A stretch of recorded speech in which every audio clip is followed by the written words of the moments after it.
अंकित और अनु भाई बहन थे। माँ बाप के देहांत के बाद बड़ी बहन अनु ने दिन रात मेहनत करके अंकित की देखरेख की और उसे पढ़ा लिखा कर पैरों पर खड़ा किया था। दोनों भाई बहन खुशी खुशी रह रहे थे। एक दिन, दीदी मुझे जॉब मिल गई है। अरे वाह भैया, तेरी मेहनत सफल हुई।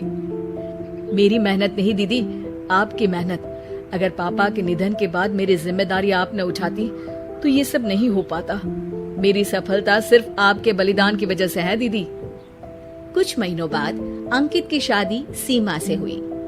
सीमा बड़े ही चालाकी से अनु से मीठा मीठा बोलकर घर का सारा काम करवा लेती थी और खुद अंकित के साथ घूमा फिरा करती थी। वैसे तो वो सिर्फ खाना बनाने का काम ही घर में करती थी, लेकिन अब उसे उससे भी छुटकारा चाहिए था। इसीलिए एक दिन, दीदी मेरे हाथ का खाना अंकित को पसंद नहीं आता, क्या आप खाना बना दोगी प्लीज? अरे हाँ, ये भी कोई कहने की बात है, जरूर। सीमा इस बात से मन ही मन बड़ा खुश होती है और अगले दिन के झाड़ू पोछे के काम से छुटकारा पाने के लिए एक और तरकीब लड़ाती है। हॉल में जोर जोर से कराहने लगती है। उसके कराहने की आवाज सुनकर अनु हॉल में भागती हुई आती है। क्या हुआ सीमा? दीदी लगता है मेरी कमर अकड़ गई है। वो क्या है ना, मुझे झाड़ू पोछा करने की आदत नहीं है ना।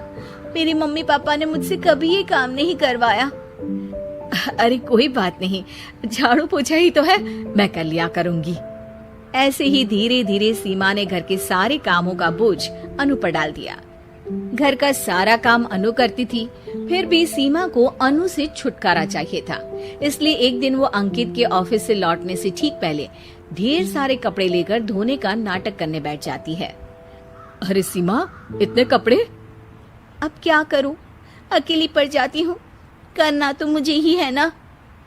अरे दीदी से मदद ले लेती। अच्छा, ताकि सारा जमाना कहे कि भाभी बड़ी ननद से काम करवा रही है। और वैसे भी दीदी ने तो साफ कह रखा है मुझे कि तुम आज जो भी हो सिर्फ उनकी वजह से हो, इसीलिए अगर उनके बनाए इस घर में रहना है तो काम करना ही पड़ेगा। ये सब सुनकर अंकित को बहुत गुस्सा आ गया। उसने अनु को बुलाकर कहा, दीदी ये घर पापा ने बनाया था और इसमें मेरा भी हिस्सा है और मुझे वो चाहिए। ये सुनकर अनु को बुरा तो लगता है, मगर वो दूसरे ही दिन घर का बंटवारा करने के लिए वकील के पास चली जाती है। वहाँ से लौटते हुए अनु का एक्सीडेंट हो जाता है, जिससे वो दोनों पैरों से अपंग हो जाती है। अब मजबूरन उसकी पूरी देखरेख सीमा को करनी पड़ती है। एक दिन सारे कामों से थक कर सीमा अंकित से कहती है, अजी सुनते हो, अब मुझसे तुम्हारी ये बहन की सेवा ना होगी। अगर कल तक तुम इसका बंदोबस्त नहीं करते तो मैं घर छोड़कर चली जाऊंगी। अरे ये कैसी बातें कर रही हो? इस हालत में वो कहाँ जाएंगी? मैं कुछ नहीं जानती, बस कल ये इस घर में मुझे दिखनी नहीं चाहिए। अंकित अपनी बीवी की जिद के आगे हार मान लेता है और अनु को शेल्टर होम में छोड़ आता है। 3 महीने बाद, अजी सुनते हो, ये आपके लिए एक पार्सल आया है, ये लीजिए। अरे इसमें तो घड़ी है और एक चिट्ठी भी है। दिखाइए तो। अरे वाह, बड़ी ही सुंदर घड़ी है, लेकिन ये आपको भेजी किसने? पता नहीं, शायद चिट्ठी में कुछ लिखा हो। आशा करती हूँ ये घड़ी तुम्हें पसंद आएगी। रक्षाबंधन की बहुत शुभकामनाएं, तुम्हारी दीदी अनु। चिट्ठी पढ़कर अंकित की आंखें भर आती है।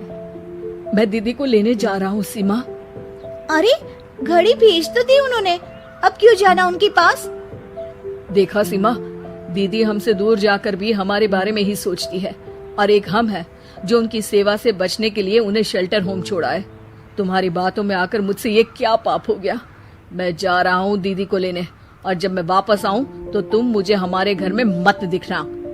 इतना कहकर अंकित अनु को लेने निकल जाता है। वहाँ पहुंचकर, दीदी मुझे माफ कर दो, मैं तुम्हें लेने आया हूँ। भाई आज तो राखी है, आज तो मैं मना कर भी नहीं सकती। दोनों घर पहुंचते हैं। अरे सीमा, तुम अभी तक यहीं हो? निकल जाओ इस घर से। अरे वाह अंकित, फिर वही गलती कर रहे हो तुम। सीमा, तुम कहीं नहीं जाओगी। दीदी मुझे माफ कर दो, मुझसे गलती हो गई। सीमा, आज ये समय माफी मांगने का नहीं है, राखी की तैयारी करने का है। चलो तैयार हो जाओ, तुम्हारे भैया के घर भी तो जाना है ना। ये सुन सीमा अनु के गले लग जाती है।